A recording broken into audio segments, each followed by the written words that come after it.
নমস্কার বন্ধুরা, কেমন আছেন সবাই? আমি ভালো আছি, আশা করি আপনারাও ভালো আছেন। আজকে আবারও একটা নতুন ভিডিও নিয়ে চলে এসেছি পাঁচফোড়নে। আজকে আমি তৈরি করেছি নিরামিষ আলুর তরকারি। এটা খেতে কিন্তু দুর্দান্ত লাগে। যে কোনো নিরামিষের দিনে লুচি, রুটি, পরোটা, ফ্রাইড রাইস, পোলাও যে কোনো কিছুর সঙ্গে কিন্তু সার্ভ করতে পারেন। খেতে কিন্তু বন্ধুরা দুর্দান্ত হয়। তো চলো, ভালো লাগলে দয়া করে পুরো ভিডিওটা দেখে নেওয়া যাক।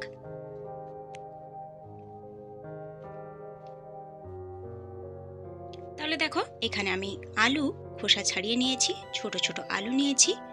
তিনটে বড় আলু আছে, বড় মানে ছোটোর থেকে একটু বড়। খোসা ছাড়িয়ে জলে ভিজিয়ে রেখেছি যাতে কালো না ধরে যায়। এবারে আলুর গায়ে একটা কাঁটা চামচ নিয়ে ফুটো ফুটো করে দেব। দেখো, সমস্ত আলুর গায়ে আমি ফুটো ফুটো করে দিচ্ছি, যাতে রান্না করার সময় আলুর ভেতরে মশলার ফ্লেভার বা নুন সব কিছু যেন খুব ভালো করে ঢুকে যায়।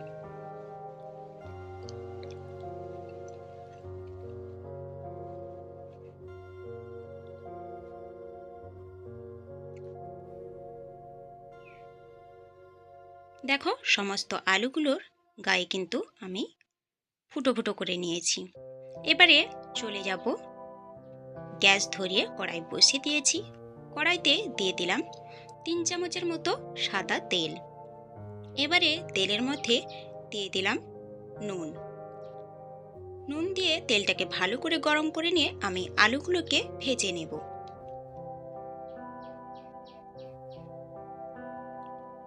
মিডিয়াম আঁচে গ্যাসটাকে রেখে আমি 10 মিনিটের জন্য ঢাকা দিয়ে ভালো করে লাল লাল করে আলুগুলোকে ভেজে নেব। দেখো, আলুগুলো কিন্তু লাল লাল করে ভেজে নিয়েছি। এবারে আলুগুলোকে আমি তুলে নেব।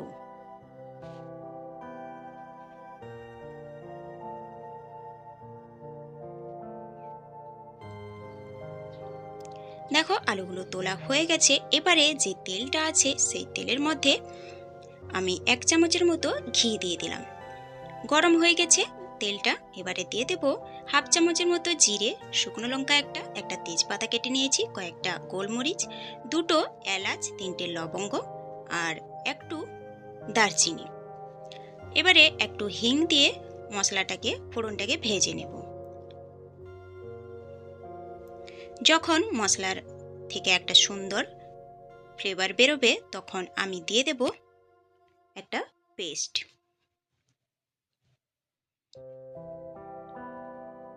এই পেস্ট আমি আগে থেকে করে রেখেছিলাম। এই পেস্টের মধ্যে আছে কাজু 3 চামচের মতো, পোস্ত আছে 2 চামচের মতো, আর চালমুগড়া আছে 2 চামচের মতো, আর নিয়েছি হাফ ইঞ্চি আদা আর 3টে কাঁচা লঙ্কা দিয়ে আমি পেস্ট করে রেখেছিলাম।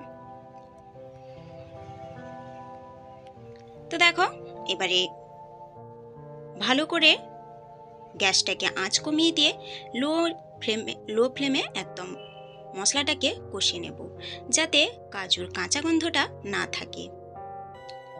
আর মিক্সিটা ধুয়েও একটু জলটা আমি দিয়ে দিলাম। দেখো, কালারটা ভালো করার জন্য আমি এখানে অ্যাড করছি 1 চামচের মতো কাশ্মীরি লাল লঙ্কার গুঁড়ো। এখানে আমি কিন্তু কোনো রকম হলুদ ইউজ করব না। কালারটা একটু সাদা লালচে থাকবে, আলুর কালার। দেখো, ভালো করে কিন্তু লো ফ্লেমে আমি কষিয়ে নিচ্ছি। কষানো হতে থাক। এবারে আমি 3 চামচের মতো টক দই নিয়ে ভালো করে জল দিয়ে ফেটিয়ে নিয়েছি। তার মধ্যে এবারে মিশিয়ে নেব অল্প একটু মেথি পাতা, দেব 1 চামচের মতো, ছোট চামচে 1 চামচের মতো দেব ধনে গুঁড়ো, আর সেই চামচে 1 চামচের মতো দেব জিরে গুঁড়ো।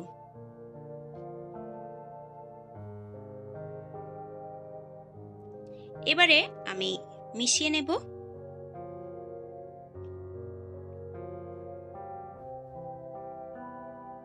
দেখো, মিশিয়ে নিয়েছি। মিশিয়ে নিয়ে আমি যে মশলাটা কষাচ্ছিলাম তার মধ্যে ঢেলে নেব। ঢেলে এবারে সেই লো ফ্লেমে রেখে আমি মশলাটাকে পুরো 4 মিনিট ধরে কষিয়ে নেব, যাতে টক দইয়ের কোনো গন্ধ না থাকে। এই মশলাটাকে কিন্তু খুব ভালো করে কষাতে হবে। মশলার কাঁচা গন্ধ থেকে গেলে কিন্তু খেতে কিন্তু ভালো লাগবে না। যতই কষাবেন ততই কিন্তু স্বাদ ভালো আসবে। দেখো 4 মিনিটের মতো কষিয়ে নিয়ে আমি ভাজা আলুগুলো অ্যাড করে দিয়েছি। এবারে মশলার সঙ্গে ভালো করে আমি মিশিয়ে নেব। এই রান্নাটা করতে গেলে একটু গ্যাসটাকে বারবার কমাতে বাড়াতে হবে, আর আলুগুলোকে বারবার ঢাকা দিয়ে আমি রান্না করে নিয়েছি। আপনাদেরও এইরকম রান্না করে নিতে হবে, তাহলে আলুটাকে বারবার ঢাকা দিয়ে রান্না করলে খেতে কিন্তু দুর্দান্ত হবে, কারণ সফট হবে আলুটা, আর আলুর মধ্যে সমস্ত ফ্লেভার ঢুকবে, কারণ আগে থেকে আমি ফুটো করে রেখেছি আলুর গায়ে। এবারে দেখো 5 মিনিট ধরে ভালো করে মশলাটাকে কষিয়ে নেওয়ার পরে আলুর সঙ্গে কষিয়ে নেওয়ার পরে আমি জল দিয়ে ঢাকা দিয়েছিলাম প্রায় 10 মিনিটের মতো। মাঝে কিন্তু একবার নেড়ে চেড়ে নিয়েছিলাম।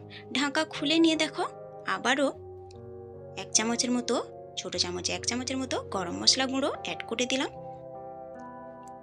দিয়ে আবারও 1 মিনিটের মতো নেড়ে চেড়ে একটা ছোট টমেটো আমি দিয়ে দিচ্ছি।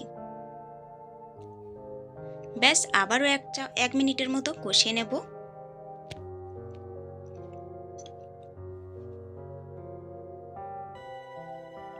তাহলে দেখো আলুটা কিন্তু আমার কষানো কমপ্লিট। প্রায় 10 মিনিট ধরে কিন্তু আমি আলুটাকে কষিয়েছি লো ফ্লেমে। এবারে জল দিয়ে দিলাম। জল অ্যাড করে দিয়ে আমি আবারও ঢাকা দিয়ে দেব 3 মিনিটের জন্য। দেখো ঢাকা খুলে নিয়েছি। রান্না আমাদের প্রায় শেষ হয়ে এসছে। এবারে আমি এখানে নুনটা চেক করে নিয়েছিলাম, আপনারাও এই পর্যায়ে এসে চেক করে নেবেন। তো আমি নুনটা অ্যাড করে দিলাম আর দিয়ে দিলাম স্বাদ মতো চিনি। ব্যাস রান্না কিন্তু আমাদের কমপ্লিট। ঢাকা দিয়ে আমি আরও 3 মিনিট রেখে দেব। তো এই পর্যায়ে এসে এখনও যারা আমার চ্যানেলটিকে লাইক দিতে ভুলে গেছেন তাদের কাছে অনুরোধ করব আমার চ্যানেলটিকে লাইক দিয়ে দেওয়ার, আর ভিডিওটি যদি ভালো লাগে তাহলে একটা হলেও বন্ধুদের সঙ্গে শেয়ার করে নেওয়ার। আর প্রত্যেক দিন যদি আমার ভিডিও ভালো লেগে থাকে তাহলে অনুরোধ করব আমার চ্যানেলটিকে সাবস্ক্রাইব করে আমার পাশে থাকার। তো দেখো আলুগুলো সেদ্ধ হয়ে গেছে, আর গ্যাসটা অফ করে দিয়ে আমি আবারও 10 মিনিটের জন্য ঢাকা দিয়ে রেখে দিয়েছিলাম। আর দেখো এবারে আমি সার্ভ করে দেব।